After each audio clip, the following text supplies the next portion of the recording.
J'invite à la relire, cette déclaration. Elle date de 1944, mais quand on la relit dans le contexte d'aujourd'hui, on se dit qu'un certain nombre de considérations ne sont absolument pas dépassées. Par exemple, c'est là qu'il est écrit, c'est les États qui écrivent, hein, le travail n'est pas une marchandise. En 1944, on écrit, le travail n'est pas une marchandise. En 1919, j'ai oublié de vous dire, c'est là que un des premiers droits internationaux en matière de travail apparaît. À travail égal, salaire égal. Ça date de 1919. Certains des camarades, parfois, croient que c'est encore une revendication de la CGT. Alors, en certains endroits, ça peut être une revendication de la CGT, parce que c'est pas respecté. Mais depuis 1919, le principe travail égal, salaire égal est un des droits internationaux, les premiers droits internationaux. Donc en 1944, j'y reviens, ils écrivent « Le travail n'est pas une marchandise », ils écrivent aussi toute zone de pauvreté, et je pense au débat que vous aviez ce matin, toute zone de pauvreté, où qu'elle existe dans le monde, représente une menace pour la prospérité de tous. Aujourd'hui, redire cette évidence historique à l'époque, toute zone de pauvreté, où qu'elle se situe dans le monde, représente une menace pour la prospérité de tous. C'est-à-dire que ceux qui pensent qu'il pourrait y avoir un espèce d'Eldorado dans un pays, à supposer que ça puisse être possible.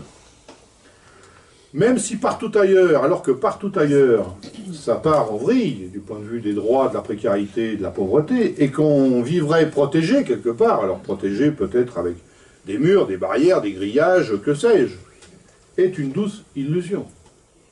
C'est ce que les États disent en 1944.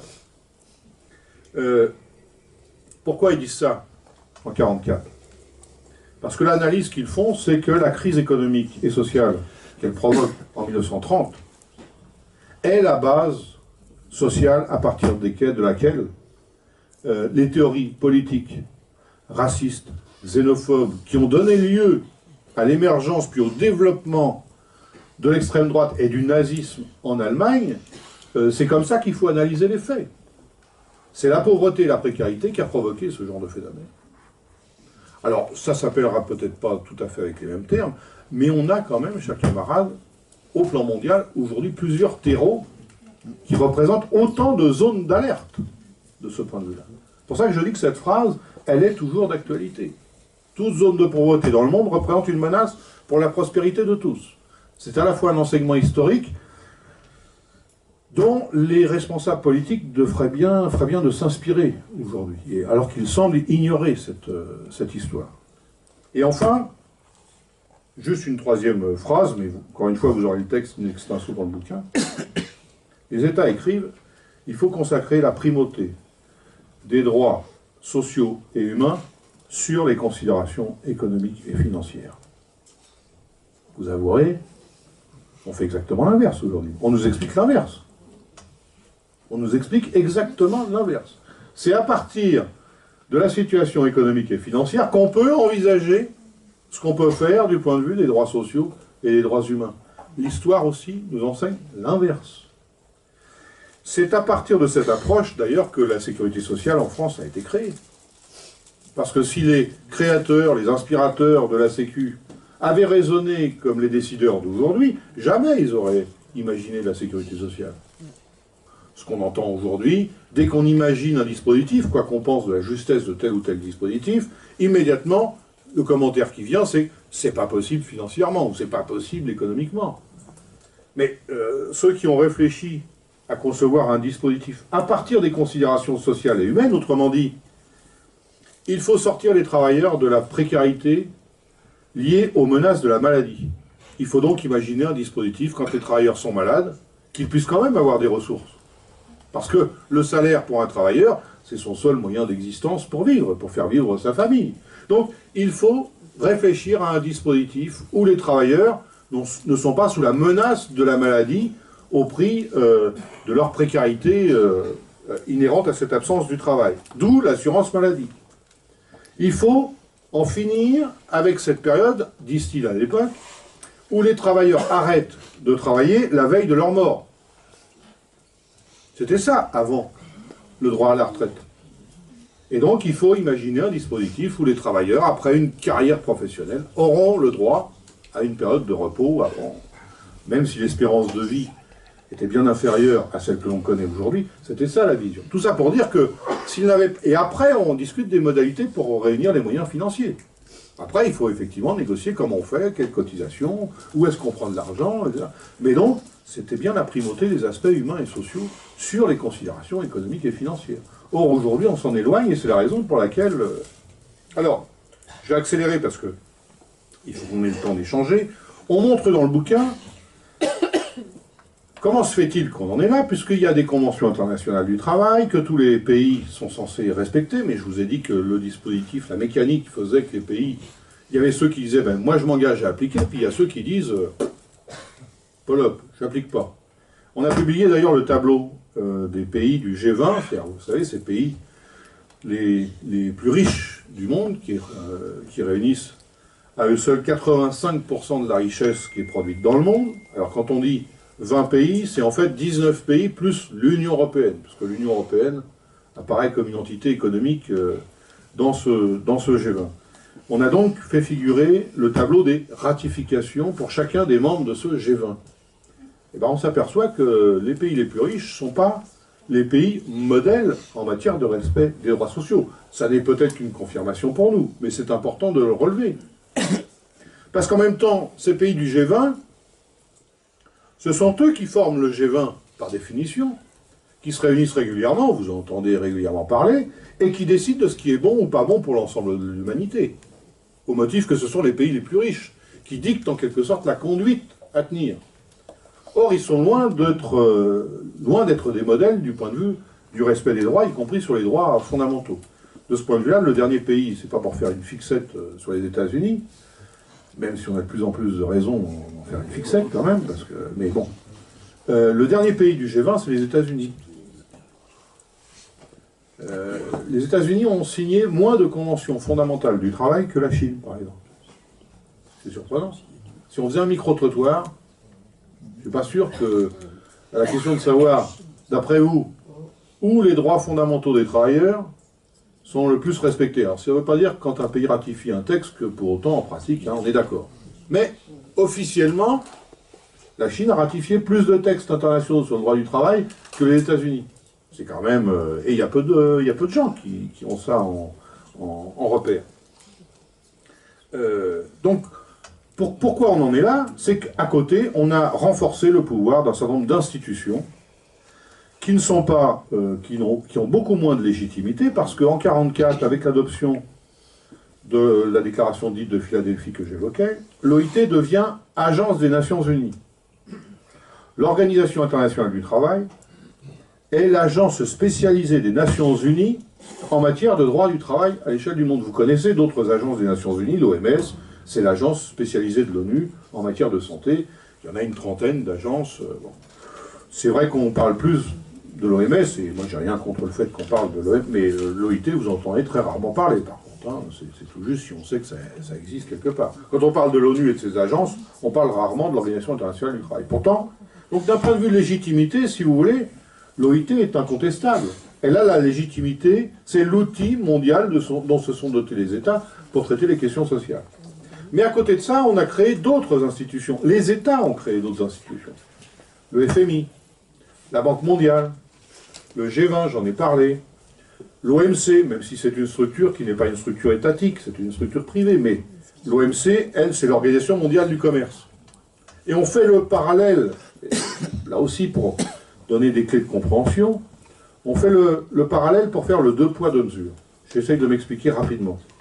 L'OMC est donc l'institution mondiale qui fixe la manière dont les entreprises ou les États doivent commercer à l'échelle internationale. Il y a un règlement du commerce mondial. L'Organisation mondiale du commerce est chargée d'élaborer le règlement du commerce mondial. Dans le règlement du commerce mondial, il y a quoi? Il y a le respect d'un certain nombre de règles en matière douanière, administrative, en matière de procédures techniques. Commercer des produits doit se faire de plus en plus en respectant telle norme de construction. Par exemple, les jouets pour les enfants ne doivent pas être dangereux, etc., etc. Il y a, donc l'OMC fixe des règles sur la circulation des produits. Mais à côté de ces règles, il y a une chambre qui surveille l'application de ces règles par les entreprises et le respect par les États, et il y a surtout un dispositif pour sanctionner ceux qui sont en infraction des règles.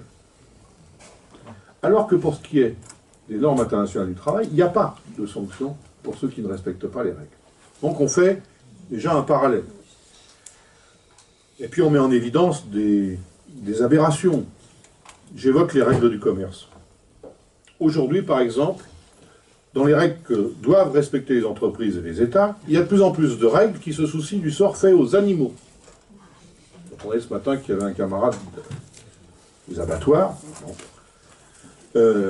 Pourquoi? Parce que le consommateur veut savoir de plus en plus comment les animaux sont nourris, élevés, entretenus, transportés, abattus, mis en boîte, mis en conserve. Bon, très bien. Ça fait partie des règles codifiées par l'OMC, surveillées par l'OMC, pour lesquelles les États ou les entreprises peuvent avoir des sanctions. Mais à côté de ça, dans les règles du commerce, il n'y a pas les règles sociales. Il y a plus d'obligations, il va y avoir plus d'obligations à respecter le sort fait aux animaux dans les règles du commerce mondial qu'il n'y a d'obligations à respecter le droit des hommes et des femmes qui sont au travail. On en est là. Et c'est pour ça, tu as donné les chiffres, j'y reviens, tu l'as évoqué au tout début. Effectivement, cette mise en concurrence exacerbée, cette course à la productivité, parce que quand on nous parle productivité, on nous parle de la mise en concurrence sur ce fond-là. Hein. C'est ça, là. Être compétitif, aujourd'hui, dans le langage patronal, c'est ça. Il y a moins coûteux ailleurs. Cette mise en compétition généralisée, elle génère aussi des drames humains au premier sens du terme. Toujours selon les chiffres officiels de l'OIT, il y a effectivement 2 300 000 travailleurs qui décèdent chaque année du fait du travail. Tout à l'heure, je vous ai dit qu'il y en avait 1 sur 2 qui n'était pas déclaré. Donc les 2 300 000, c'est uniquement pour les travailleurs déclarés, parce que vous comprenez bien que si vous n'avez pas de contrat de travail, par définition, vous ne pouvez pas être victime d'un accident du travail ou d'une maladie professionnelle. Donc le 2,3 millions, c'est la version basse. Mais 2,3 millions, même si on prend ce chiffre version basse, ça veut dire qu'il y a plus de décès du fait du travail chaque année dans le monde qu'il n'y a de victimes provoquées par les guerres et les conflits réunis. Il y a plus de victimes par le travail qu'il n'y a de victimes par les guerres. Or, on n'en parle pas beaucoup, rarement. Parce que souvent, ils sont diffus, disséminés. Bon, à part quand il y a une grande catastrophe. Bon, là, réouverture d'un procès à ZF, ça nous rappelle en France. Il y a eu le Rana Plaza aussi, on a peut-être entendu parler, une usine du textile. 1100 ouvrières d'un seul coup. L'usine s'écroule, parce qu'il y avait tout un tas d'infractions, naturellement. Plus de 1100 morts en quelques secondes. Mais à part ça, on ne peut pas dire que les morts liées au travail soient un objet d'études, de recherche, de commentaires. Mais alors c'est pour ça que, enfin c'est une petite anecdote au passage, enfin anecdote pas tout à fait, une petite remarque au passage. Certains journalistes qui considéraient que le titre du bouquin était un peu, vous voyez, un peu troisième guerre sociale, le mot guerre. Oui, pour nous, le terme de guerre sociale, il est tout à fait justifié. C'est même le langage guerrier qui est diffusé dans la plupart des entreprises aujourd'hui. On est en guerre économique, on est en guerre commerciale, c'est la guerre technologique, la guerre de la communication, c'est ce qu'on diffuse. Même vous êtes en compétition au sein même d'une même entreprise, entre les uns et les autres. Donc on diffuse un langage guerrier. Et puis, oui, si vous me dites que le mot guerre, c'est associé à cadavres, à décès, à des drames, le travail, la mise en concurrence des travailleurs, aujourd'hui, elle provoque plus de décès que les guerres réunies. Donc on est bien sur une guerre sociale, une forme de guerre sociale. Donc, on développe le parallèle sur les raisons qui ont fait que on a doté les États, en même temps qu'ils disent à l'OIT, vous devez promouvoir la justice sociale dans le monde, ils ont créé d'autres outils qui font l'inverse. Le FMI, par exemple, fait l'inverse. Le FMI dit, le FMI, Fonds monétaire international, qui est donc l'institution chargée de prêter de l'argent à ceux qui en ont le plus besoin, et je prends un cas au hasard, les Grecs, mais les Grecs, on leur dit, on vous prête de l'argent, mais vous baissez le niveau des retraites à 8 reprises. Les Grecs ont vu leur retraite baisser à 8 reprises depuis 2012. Moins 40% en moyenne. Donc, Vous voyez, ce qu'on veut mettre en évidence, c'est que, certes, on a une organisation internationale du travail, à qui on donne une mission, mais après, on crée d'autres outils qui prennent à revers cette mission d'élever le standard social à l'échelle internationale. On traite un chapitre sur la problématique européenne. Parce que s'il y a un niveau, nous on est en France, sur le continent européen, et il se trouve que le continent européen s'est doté d'institutions politiques, juridiques, de plus en plus communes, qui produisent du droit. Donc on met le doigt sur tout un tas d'anomalies, on en connaît certaines, et de revendications que l'on veut porter, puisque, pour essayer là aussi de le faire rapidement, le droit qui est produit au niveau européen n'est pas attaquable devant l'Organisation internationale du travail. Autant on peut porter des plaintes, et tu l'as dit, une plainte va être déposée, enfin c'est incessant, hein, c'est en cours là, les camarades sont dessus, à propos de la loi travail, à propos d'un État. Lorsqu'on estime qu'un État ne respecte pas telle convention internationale du travail, c'est le cas de la France avec la loi travail, on dépose une plainte à l'OIT, ça va être instruit, etc., etc. Si les institutions européennes produisent des textes qui ne sont pas conformes à des conventions internationales du travail, on ne peut pas déposer de plainte. C'est pas normal, c'est pas possible. D'autant plus que les structures européennes, chacun le sait, produisent de plus en plus de droits. Satisfaisant, pas satisfaisant, mais en tout cas, on ne devrait pas permettre à une institution continentale de ne pas respecter des textes mondiaux. Ou alors, chaque continent va faire sa propre cuisine dans son coin. Et ça a des répercussions, ça peut apparaître juridique, mais ça a des répercussions très politiques, cette affaire, vous comprenez bien. Je vais vous donner un exemple. On a eu une affaire Laval-Viking. On l'appelait Laval-Viking. Bon, là, on s'éloigne de la Grèce, vous avez compris. Hein, Viking, c'est pas tout à fait... c'est l'autre côté, beaucoup plus haut. Une entreprise suédoise, les travailleurs se mettent en grève pendant des semaines pour convaincre l'employeur de changer de convention collective. Parce que chez eux, à la différence de chez nous, chez eux, l'employeur peut choisir la convention collective qu'il applique dans son entreprise. Alors, il n'a pas un choix total, mais il peut choisir entre 3, 4 conventions selon les branches. Et vous comprenez bien que l'employeur, il choisit la convention collective, pour lui, la plus avantageuse, là où les barèmes de salaire sont les plus bas, là où, etc., etc. Et donc, il y a un motif de conflit, de grève assez classique dans les pays nordiques, qui consiste à faire grève, par exemple, mais par d'autres moyens, faire grève pour contraindre l'employeur à adhérer à une meilleure convention collective du point de vue des travailleurs. Parce que les salaires, ils sont plus élevés, etc., etc. Bon, un conflit qui dure, ils occupent l'entreprise pendant des semaines, ils n'obtiennent pas gain de cause. Mais le taulier n'en reste pas là, il est mis au tribunal, sur la base du préjudice économique subi par l'entreprise. Vous connaissez ça. Il va au tribunal, en demandant remboursement, en demandant dommages et intérêts devant les grévistes et le syndicat. Les juridictions suédoises ne lui donnent pas raison, il est débouté à chaque fois. Il va jusqu'à la Cour européenne de justice. Et la Cour européenne... Alors après la Cour européenne de justice, il n'y a plus rien pour nous en Europe. C'est le dernier étage du droit, aujourd'hui. Eh bien, aux surprises, la Cour européenne de justice dit le préjudice économique subi par l'entreprise est disproportionné par rapport à la nature de la revendication portée par la grève. Autrement dit, la nature de votre revendication ne justifiait pas une grève avec une telle répercussion économique. Vous comprenez bien qu'on ne peut absolument pas accepter ce genre de conclusion. Ça veut dire que par voie de justice, on pourrait livrer une appréciation officielle, puisque là c'est voie de justice, sur le bien fondé ou pas de telle ou telle revendication portée par un syndicat. Là vous avez le droit de le faire, là vous n'avez pas le droit de le faire. Mais en quoi la justice pourrait porter une appréciation sur le bien fondé d'une revendication à l'origine d'une grève? Que ça suscite un débat public, qui est ceux qui disent bah, ils ont raison, il y en a d'autres qui disent ils ont pas raison, ça c'est autre chose. C'est le débat, c'est la démocratie. Mais qu'en droit on prédéfinisse ce qu'on a droit de porter ou pas porter par une grève. Alors, c'est inacceptable du point de vue syndical, mais c'est surtout contraire à la Convention 87 qui protège le droit syndical dans le monde. Or, on a une institution, la Cour européenne de justice, qui se permet de prendre un avis, une décision de justice, qui est contraire à une Convention internationale du travail. C'est pour ça que, je dis, ça peut apparaître technique, mais c'est en fait très politique. Et si, par définition, la Cour européenne le décide dans ce cas-là, c'est une jurisprudence pour l'Europe entière.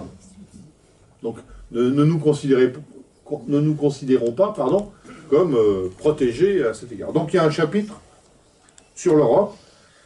Il y a un développé aussi naturellement sur... il y a un développé important sur les multinationales. Il faut que j'accélère, hein. Oui. Si, non, il faut que j'accélère. Non, mais en général, je suis trop bavard sur cette affaire. Là, surtout ça. Non, mais je vais accélérer parce qu'il faut qu'on ait quand même un moment d'échange. Il y a... Bon, c'est toi la gardienne de l'horloge. Hein. C'est pour lire l'heure. Oui, un mot sur les multinationales, enfin, on s'en dira peut-être davantage, mais... 1919, création de l'OIT. Je vous ai décrit la mécanique, mais on y reviendra, hein, si vous avez des questions... Donc, une fois qu'un texte est adopté, on demande aux États de le mettre en œuvre sur leur territoire et de faire respecter cette convention sur leur territoire. Ça, c'était dans une économie à l'échelle mondiale, dans une économie dans laquelle le rôle des États était structurant. Aujourd'hui, on est dans une économie qui a un profil tout à fait différent. On le sait bien, alors on donne des éléments chiffrés, là aussi des éléments de connaissance. L'OIT recense aujourd'hui à peu près 60 000 multinationales dans le monde qui font travailler directement, qui emploient directement 200 millions de personnes. Mais l'élément déterminant, au-delà du nombre de salariés directs que ces multinationales ont, c'est le travail qu'elles diffusent dans le monde. Aujourd'hui, c'est 50 000 multinationales, 50, 60 000, on est entre les deux en ce moment, font travailler un travailleur sur 5. Dit autrement, dans un cas sur 5, quels que soient les pays, quelle que soit la taille de l'entreprise dans laquelle nous sommes, dans un cas sur 5, ce que l'on fait dans sa boîte, au final, sert une multinationale. Et la projection, c'est que d'ici 15 ans à peu près, ce sera 2 travailleurs sur 5 qui travailleront au service d'une multinationale. Même si vous êtes dans une PME, à fabriquer une petite pièce, au final, ça servira à être assemblé pour un produit qui sera commercialisé pour une multinationale.